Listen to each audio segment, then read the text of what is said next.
Sabine Dormont, merci d'être avec nous aujourd'hui pour parler de Une case de travers et autres nouvelles, ton dernier livre. Il se passe dans beaucoup de milieux différents, euh, avec beaucoup de personnages. C'est une galerie de personnages absolument fabuleuse. Comment t'es venue l'idée de ce livre? Alors j'écris régulièrement des nouvelles. Voilà, dès que j'ai une occasion, déjà à travers un groupe qui s'appelle les Dissidents de la Pleine Lune, je suis appelée à écrire en tout cas un texte par mois, bon, relativement court, mais ça m'arrive peut-être d'étoffer ça, ça peut servir d'embryon pour une nouvelle un peu plus longue. Et puis, j'aime beaucoup écrire, ça me fait du bien. Par contre, j'ai pas le temps de le faire vraiment sur la durée en continu. Et quand je me lance dans un projet un peu plus long, c'est très difficile pour moi d'être interrompue et de devoir m'y remettre. De sortir et être replongée dans l'eau tout le temps, c'est difficile.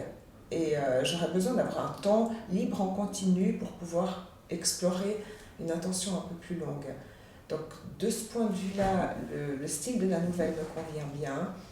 Et aussi à cause d'une difficulté que j'ai de travailler sur la base d'un scénario trop précis, parce que ça m'enlève une partie de mon plaisir qui consiste à me surprendre moi-même et à laisser vraiment la porte ouverte à l'imprévu.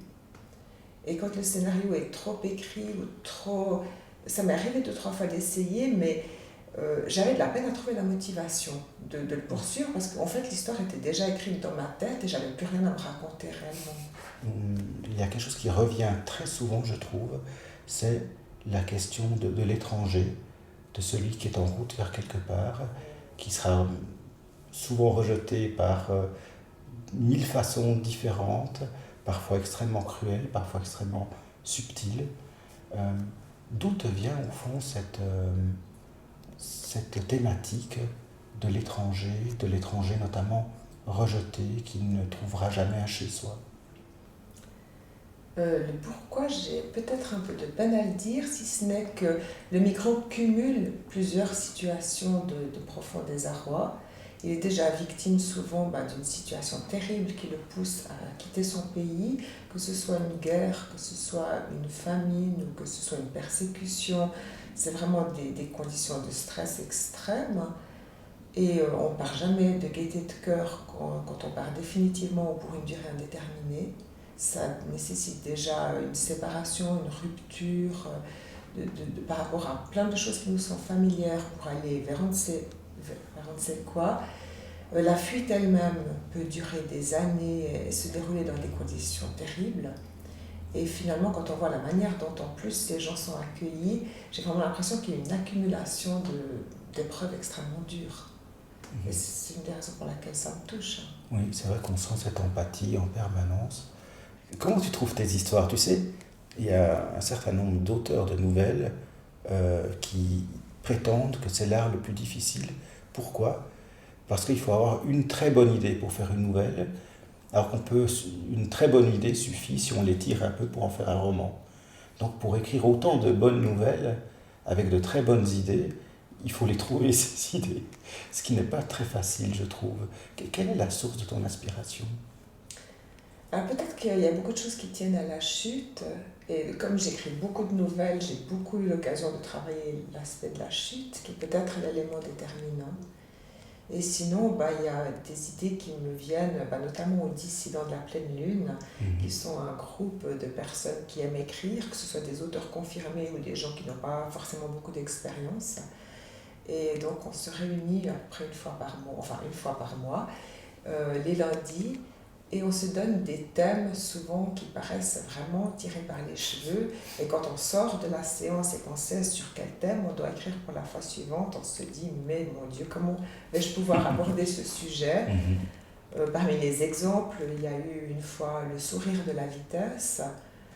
Récemment, il y a eu jeûner seul jusqu'à l'os. Et ces thèmes ont l'air des fois d'être peut-être contraignants, d'être peut-être restreints. Et le mois suivant, quand on se retrouve, on est toujours absolument surpris de voir que si on est 12, il y aura 12 manières d'envisager le thème fondamentalement différentes, vraiment 12 regards. Et quand on se donne des consignes stylistiques, ce qui arrive aussi, eh ben, il y aura 12 manières d'interpréter une consigne stylistique qui paraît, a priori, quand on les met, il n'y avoir qu'une seule interprétation possible. Oui, on sent d'ailleurs dans certains de ces petits récits comment dire, que l'autre est très présent dans l'écriture même. Tu penses déjà à ton lecteur au moment où tu l'écris. Est-ce que c'est quelque chose qui est conscient? Ça m'arrive d'essayer de jouer un petit peu, alors je le fais pas systématiquement, même plutôt rarement, je dirais. Je pense que ce serait un piège d'aller trop souvent là-dedans et qu'il faut vraiment bien maîtriser ça pour ne pas sortir le lecteur de l'histoire en l'interpellant.